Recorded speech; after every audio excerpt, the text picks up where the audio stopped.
Le agradezco mucho, mucho a Dios por tu vida y bendigo a Dios por tu corazón. Gracias por ser tan perseverante.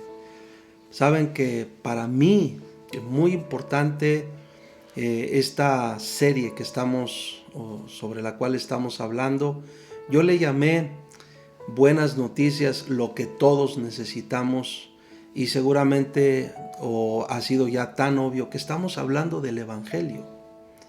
El Evangelio de Dios, el Evangelio de Cristo son buenas noticias, y si algo necesitamos todas las personas en la tierra es eso, buenas noticias. Cuando comenzamos esta serie, yo hice referencia a cómo las malas noticias impactan de una forma tan fuerte y la mayoría de las veces negativa nuestro corazón, que nos ponen mal. Pero las buenas noticias producen cosas bellísimas en nosotros. Así que vamos a continuar todavía por algunas transmisiones más hablando del Evangelio, de buenas noticias. Estas son las buenas noticias de Dios, cosas que todos nosotros necesitamos. Y hoy quiero invitarles a que hablemos por unos minutos de cómo la palabra la palabra del Evangelio, es una palabra que empieza a tener una mayor fuerza, un mayor uso en el Nuevo Testamento. Y esta palabra en realidad llegó a ser una gran palabra. ¿Por qué razón? Porque en la palabra Evangelio está resumido todo el mensaje cristiano.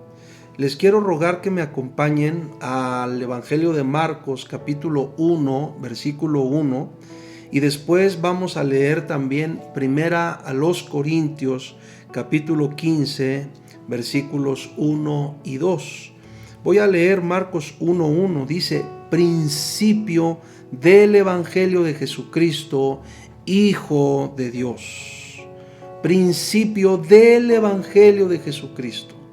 Luego vamos a leer primero a los Corintios 15, versículos 1 y 2, y ahí dice: además os declaro, hermanos, el Evangelio que os he predicado, el cual también recibisteis, en el cual también perseveráis, por el cual asimismo, si retenéis la palabra que os he predicado, sois salvos, si no creísteis en vano.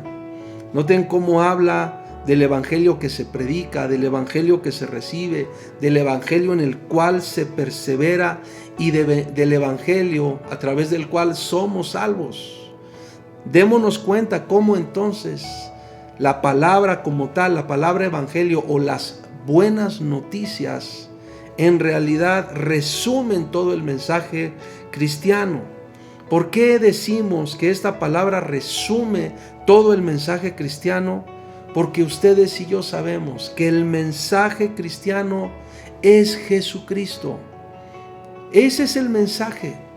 Eso es lo que deberíamos o debemos estar predicando todo el tiempo desde los púlpitos, a Jesucristo. En realidad, a Él y no otra cosa.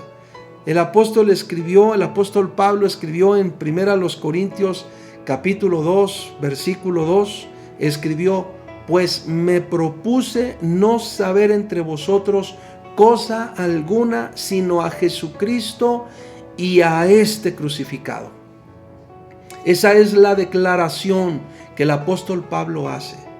Y en esta declaración, el apóstol está exponiendo dos ejes centrales de lo que se conoce como la cristología. Es decir, él habla de la vida de Jesús y habla de la obra de Jesús. Esos son los dos ejes centrales de la cristología: la vida de Jesús y la obra de Jesús. ¿Por qué razón? Porque la vida de Jesús expone tanto su divinidad como su dignidad, pero a la vez también su eternidad, su gloria y su poder. Por eso es tan importante leer los evangelios, porque en los evangelios conocemos la vida de Jesús, pero en los evangelios no solo conocemos la vida de Jesús, también vemos y conocemos la obra de Jesús. Y la obra de Jesús expone su amor, su sacrificio, su justicia, su propósito y su promesa. Y entonces uno puede ver cómo esos dos ejes centrales de la cristología, la vida de Jesús y la obra de Jesús, nos colocan y nos ponen realmente en una condición de conocimiento y de relación muy, muy completo. Pero si nosotros volvemos a leer este versículo, 1 Corintios 2:2, en donde el apóstol Pablo dice: pues me propuse no saber entre vosotros cosa alguna, sino a Jesucristo y a este crucificado, vamos también a ver que el apóstol aquí expone el poderoso impacto del evangelio en quien lo recibe. ¿Saben por qué? Porque si nosotros predicamos a Jesucristo y el evangelio no es otra cosa sino Jesucristo, entonces el recibir el evangelio no es otra cosa sino recibir la revelación del Cristo crucificado. Y entender eso es en realidad bellísimo. ¿Por qué? Porque hay que preguntarnos, ¿cuál es el impacto de la crucifixión de Jesús en nuestra vida? ¿Cómo impacta en nosotros de una manera directa el saber y el conocer que Jesús fue a la cruz y al ir a la cruz fue crucificado por amor a nosotros? ¿En qué nos impacta o cómo nos impacta eso a nosotros? Y es importante que tú y yo comprendamos que la crucifixión señala tres cosas, y te invito a que las anotes, porque son importantes. La crucifixión señala tres cosas. Por un lado señala la verdad, que es irrefutable, que es ineludible. Por otro lado señala la realidad. Y número 3, también señala la legalidad de otras tres cosas, que las voy a mencionar ahora. Repito, señala la verdad, la realidad y la legalidad de las siguientes tres cosas. Número 1, de la derrota total del pecado en nuestra vida. Una persona que realmente recibe la revelación del Cristo crucificado va a entender también la derrota total del pecado en su vida. El pecado es derrotado totalmente de nuestra vida o en nuestra vida por el sacrificio de Jesús. Por eso es tan significativo que Jesús haya ido a la cruz y que haya muerto como murió. Es muy significativo eso.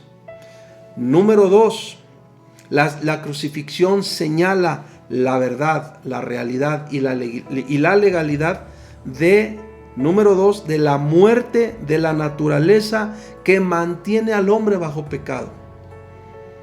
Es decir, el hombre va a seguir inclinándose al pecado,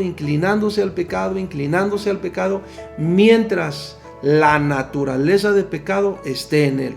Pero si la naturaleza de pecado es muerta o es quitada de él, entonces no hay o no habría ya más razón por la cual el hombre se incline más al pecado. Y número 3, también la crucifixión señala la verdad, la realidad y la legalidad de la destrucción del dominio y del señorío del pecado. Es decir, cuando uno habla del dominio y del señorío del pecado, de alguna manera uno habla de aquello que se impone. Y así actúa el pecado en la vida de todas las personas. Se impone, se quiere imponer y se impone en realidad. Tanto que si nosotros no entendemos cómo en la cruz Jesús quita o Jesús derrota completamente a ese dominio y ese señorío del pecado, entonces si no entendemos eso, vamos a seguir sometidos a una forma de vida que va a estar marcada por el pecado. Eso es lo que se nos enseña y eso es también lo que se nos revela en el capítulo 6 de la epístola a los Romanos. Si me acompañas, ahí leemos: ¿qué pues diremos? Estoy ahora leyendo Romanos 1. ¿Qué pues diremos? ¿Perseveraremos en el pecado para que la gracia abunde? En ninguna manera. Porque los que hemos muerto al pecado, ¿cómo viviremos aún en él? ¿O no sabéis que todos los que hemos sido bautizados en Cristo Jesús hemos sido bautizados en su muerte? Porque somos sepultados juntamente con él para muerte por el bautismo, a fin de que como Cristo resucitó de los muertos por la gloria del Padre, así también nosotros andemos en vida nueva. Porque si fuimos plantados juntamente con él en la semejanza de su muerte, así también lo seremos en la de su resurrección, sabiendo esto, que nuestro viejo hombre fue crucificado juntamente con él, para que el cuerpo del pecado sea destruido, a fin de que no sirvamos más al pecado. Porque el que ha muerto ha sido justificado del pecado. Y si morimos con Cristo, creemos que también viviremos con él, sabiendo que Cristo, habiendo resucitado de los muertos, ya no muere. La muerte no se enseñorea más de él, porque en cuanto murió al pecado, murió una vez por todas, mas en cuanto vive, para Dios vive. Y noten por favor cómo dice el versículo 11: así también vosotros consideraos muertos al pecado, pero vivos para Dios en Cristo Jesús, Señor nuestro. No reine pues el pecado en vuestro cuerpo mortal, de modo que lo obedezcáis en sus concupiscencias, ni tampoco presentéis vuestros miembros al pecado como instrumentos de iniquidad, sino presentaos vosotros mismos a Dios como vivos de entre los muertos, y vuestros miembros a Dios como instrumentos de justicia. Porque el pecado no se enseñoreará de vosotros, pues no estáis bajo la ley, sino bajo la gracia. Y continúa el capítulo, te invito a que lo termines de leer. Pero esa es la razón por la cual el Evangelio no es un sistema humano, no es una simple declaración de fe, no es un programa de la iglesia, tampoco es religión ni una simple idea que se le ocurrió a alguien. Vuelve a recordar, te invito a que recuerdes nuevamente que el Evangelio número 1 es Jesucristo mismo. Número 2 es la encarnación de la palabra de Dios. Número 3 es la revelación de Dios el Padre. Número 4 son las buenas noticias de salvación de Dios para todos los hombres. Y número 5 es el cabal cumplimiento de la justicia de Dios. Eso es el Evangelio. Eso es el Evangelio. Eso es el Evangelio. Así que en esta hora te invito a que juntos oremos y le demos gracias a Dios. Porque la verdad, la realidad y la legalidad de la obra en la cruz trajo para nosotros una condición completamente nueva. Y es tan necesario que tú y yo conozcamos la verdad, la realidad y la legalidad de la obra de la cruz. Padre, en el nombre de Jesús, te doy muchas gracias por las buenas noticias que traes a nosotros en Cristo Jesús. Te doy gracias por la obra que sigues haciendo en cada uno de nuestros corazones o de nosotros, en cada persona. Y gracias porque si tú nos traes a entender nuestra realidad en Cristo, si nos traes a entender cómo podemos vivir sobre la verdad, Y si nos traes a entender la legalidad de la obra de la cruz, estoy seguro que también podremos vivir una nueva condición. Como lo acabamos de leer, podremos en verdad entender que tú nos traes a una vida nueva.